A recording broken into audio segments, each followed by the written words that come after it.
ఆకలికి ఏడ్చారు, హక్కులకు ఏడ్చారు. జనాలను కనీసం మనుషుల్లా చూడని సర్కార్ ఆ ప్రాంతాన్ని ఉగ్రవాదులకు కేంద్రంగా మార్చింది. ఏళ్లుగా కారుస్తున్న కన్నీళ్లు మండుతున్నాయి. పాక్ ప్రభుత్వానికి చెమట్లు పట్టిస్తున్నాయి. 78 ఏళ్ల అబద్ధం బద్దలైంది. బతుకుల కోసం, భవిష్యత్తు కోసం, హక్కుల కోసం మాత్రమే పీఓకేలో జనం పోరాటం సాగుతోంది. ఆ ప్రాంత ఉద్రిక్తతలు పాక్ గుండెల్లో ఇప్పుడు రైళ్లు పరిగెట్టిస్తున్నాయి. అసలే అడుక్కునే పొజిషన్లో ఉన్న పాక్కు యూరోపియన్ యూనియన్ వార్నింగ్ వణుకు పుట్టిస్తోంది. అసలు పీఓకేలో ఏం జరుగుతోంది? EU హెచ్చరిక ఏంటి? జనం ఏం కోరుకుంటున్నారు? పీఓకేలో ఉధృతమవుతున్న ఆందోళనలు, బతుకు కోసం, భవిష్యత్ కోసం జనం పోరాటం. పీఓకేలో ఆందోళనలతో పాక్ గుండెల్లో గుబులు. పీఓకేలో అదుపు తప్పుతోన్న పరిస్థితులు, మానవ హక్కుల ఉల్లంఘనలు, మిస్సింగులు. పీఓకే పరిస్థితిపై పాక్కు EU స్ట్రాంగ్ వార్నింగ్.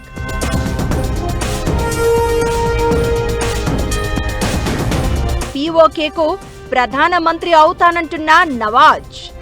పాక్ నుంచి పీఓకే వేరుపడే టైం వచ్చేసిందా?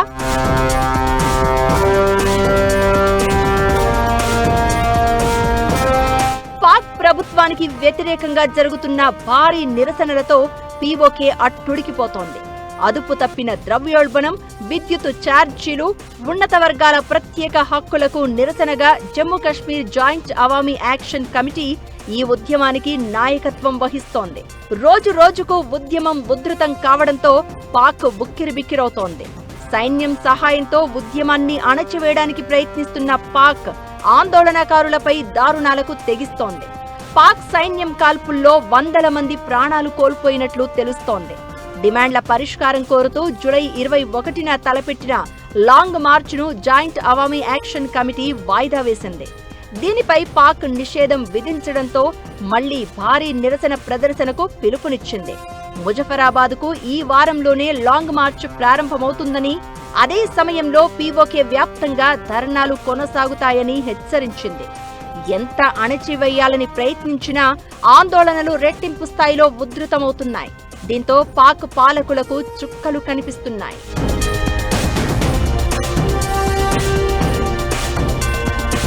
ఉద్యమానికి నాయకత్వం వహిస్తున్న జేఏఏసీ కశ్మీరీ శరణార్థుల సీట్లను రద్దు చేయడం సహా మొత్తం 38 డిమాండ్లను ఇస్లామాబాద్ ముందుంచింది. విద్యుత్ టారిఫ్లను తగ్గించడం, నిత్యావసరాలకు రాయితీలు ఇవ్వడం, స్థానిక వనరులతో సమకూరే ఆదాయంలో సరైన వాటా కల్పించడం, తమపై పాక్ ప్రధాని నేతృత్వంలోని కశ్మీర్ మండలి నియంత్రణను తగ్గించడం, స్థానిక అసెంబ్లీ అధికారాలను పెంచడం లాంటివి ఇందులో కీలకంగా ఉన్నాయి. ఈ డిమాండ్ల సాధనకు జేఏఏసీ అల్టిమేటం విధించినా ఇస్లామాబాద్ లెక్క చేయలేదు. అణచివేత ధోరణితోనే ముందుకు వెళ్తోంది. పీఓకేకు ఆహారం, ఇంధనం, ఔషధాల సరఫరాను అడ్డుకుంటోంది. నిషేధాలు, అరెస్టులు, బాష్పవాయు ప్రయోగం, కాల్పులు, ఇలా అన్ని అణచివేత అస్త్రాలను ప్రయోగిస్తోంది.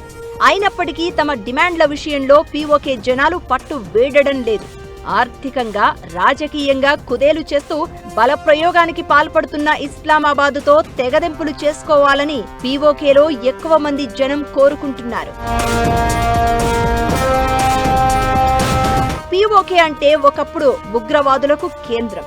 మత విద్వేషాలను రెచ్చగొట్టి పబ్బం గడుపుకునేది సర్కార్. అయితే ఇప్పుడు కూడా అలాంటి ప్రయత్నాలే జరుగుతున్నాయి. కశ్మీర్ అంశాన్ని మళ్లీ తెర మీదకు తీసుకువచ్చి ఆందోళనలను పక్కదారి పట్టించే ప్రయత్నం చేస్తోంది పాక్ సర్కార్. అయితే జనం మాత్రం దాన్ని పట్టించుకోవడం లేదు. హక్కుల కోసం మాత్రమే పోరాటం సాగిస్తాం అన్నట్లుగా కనిపిస్తున్నారు. కశ్మీర్ వివాదం కంటే తమ జీవితాలను ప్రభావితం చేస్తున్న ఆర్థిక సమస్యలు, నిరుద్యోగం, ధరల పెరుగుదల, ప్రభుత్వ వైఫల్యాలపైనే పీఓకే జనాలు ఎక్కువగా దృష్టి సారిస్తున్నట్లు కనిపిస్తున్నారు. పాకిస్తాన్కు వ్యతిరేకంగా నినాదాలు వినిపిస్తున్నాయి. ఇది ఇస్లామాబాద్ డైజెస్ట్ చేసుకోలేకపోతోంది. బతుకుల కోసం, భవిష్యత్ కోసమే తమ పోరాటం అన్నట్లుగా ఉద్యమం సాగిస్తున్నారు అక్కడి జనం. ఇప్పుడక్కడ ఉద్యమం కొత్త దశకు చేరుకున్నట్లు కనిపిస్తోంది.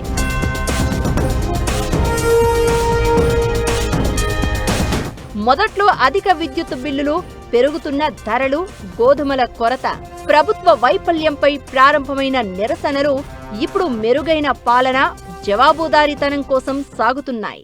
అక్కడ స్థానికంగా ఉన్నటువంటి అసెంబ్లీలో దాదాపు 12 సీట్లు ఏవైతే ఉన్నాయో అక్కడ కొన్ని సీట్స్ ఇండియాలో ఉన్నటువంటి కశ్మీర్ నివాస ఉన్న వాళ్ళ కోసం రిజర్వ్ చేయడం జరిగింది. అటువంటి రిజర్వేషన్ వల్ల స్థానికంగా ఉన్నటువంటి కశ్మీరీస్ కి నిజమైనటువంటి ప్రాతినిధ్యం లభించట్లేదని వాళ్ళు కంప్లైంట్ చేయడం జరుగుతోంది. ధరలు పెరిగిపోతున్నాయి, నిత్యావసర వస్తువులు మాకు చాలా కష్టంగా ఉంటుంది.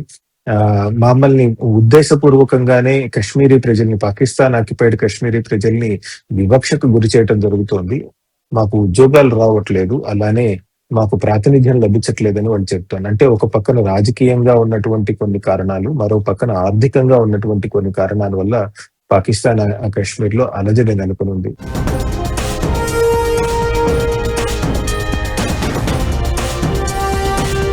పీఓకేలో ఆందోళనలు ఉధృతంగా సాగుతున్న వేళ దీని ఎఫెక్ట్ తో పాక్ సర్కారుకు భారీ షాక్ తగలడం ఖాయంగా కనిపిస్తోంది.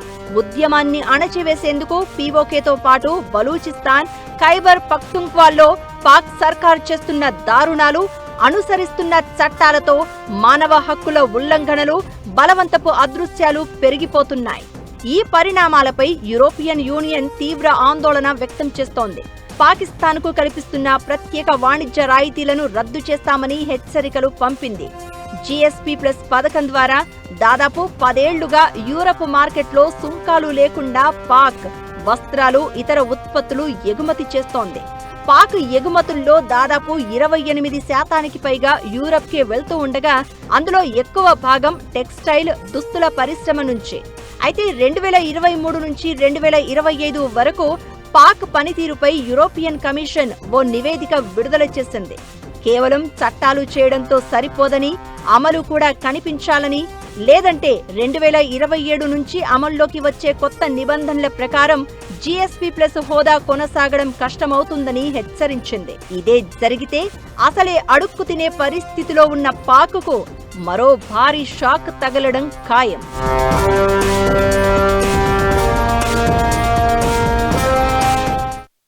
ఉధృతంగా సాగుతున్న ఆందోళనలు తగ్గేదేలే అంటున్న జనం. పాక్ నుంచి పీఓకే వేరుపడే సమయం ఆసన్నమైందా అనే చర్చ జోరుగా సాగుతోంది. ఇలాంటి పరిణామాల మధ్య పీఓకే ప్రధాని అవుతానంటూ పాక్ మాజీ ప్రధాని నవాజ్ షరీఫ్ చేసిన వ్యాఖ్యలు మరింత ఆసక్తి రేపుతున్నాయి. అసలు అతని మాటలకు అర్థమేంటి? పీఓకే నిజంగా వేరుపడబోతోందా? అక్కడి పరిణామాలపై భారత్ ఏమంటోంది?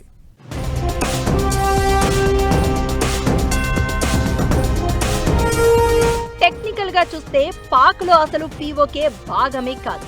పాకిస్తాన్ రాజ్యాంగంలోని ఆర్టికల్ 1 ఆ దేశ ప్రావిన్స్ లను తెలుపుతోంది. అందులో పీఓకే పేరే లేదు. పాక్ జాతీయ పార్లమెంటులో పీఓకేకి ప్రాతినిధ్యం లేకుండా పోయింది. అడవులు, గ్రాఫైట్, మార్బుల్, రత్నాల్లాంటి అపార వనరులు ఉన్నా పీఓకే మాత్రం అభివృద్ధికి నోచుకోలేకపోతోంది.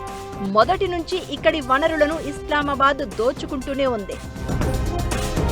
పంజాబ్, సింధు ప్రావిన్సుల్లో సాగునీటికి పీఓకే నుంచి ప్రవహించే సింధు నది వ్యవస్థే కీలకం. పాకుకు కావాల్సిన మొత్తం విద్యుదుత్పత్తిలో 10 నుంచి 15% ఇక్కడి హైడ్రో పవర్ ప్రాజెక్టులే ఉత్పత్తి చేస్తున్నాయి. అయినా సరే ఈ ప్రాంత అభివృద్ధిని పట్టించుకున్న పాపాన పోలేదు పాక్.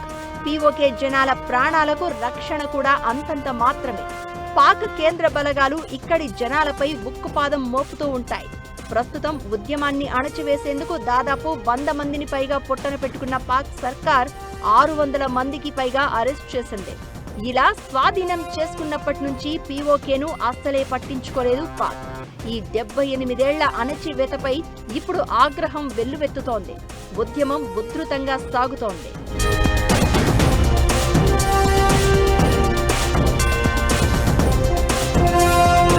పీఓకే విముక్తి కోసం అన్నట్లుగా జనం పోరాటం చేస్తుంటే పాక్ మాజీ ప్రధాని నవాజ్ షరీఫ్ చేసిన వ్యాఖ్యలు ఇప్పుడు హాట్ టాపిక్ అవుతున్నాయి.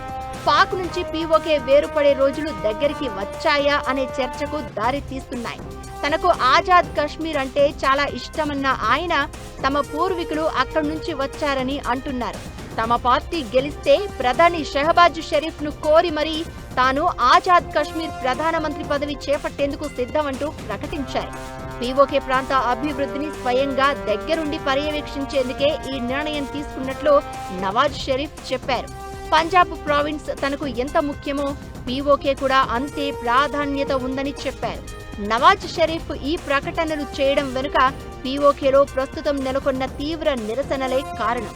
ఇకటు పీఓకేలో జరుగుతున్న పరిణామాలపై భారత్ తన వైఖరిని మరోసారి స్పష్టం చేసింది.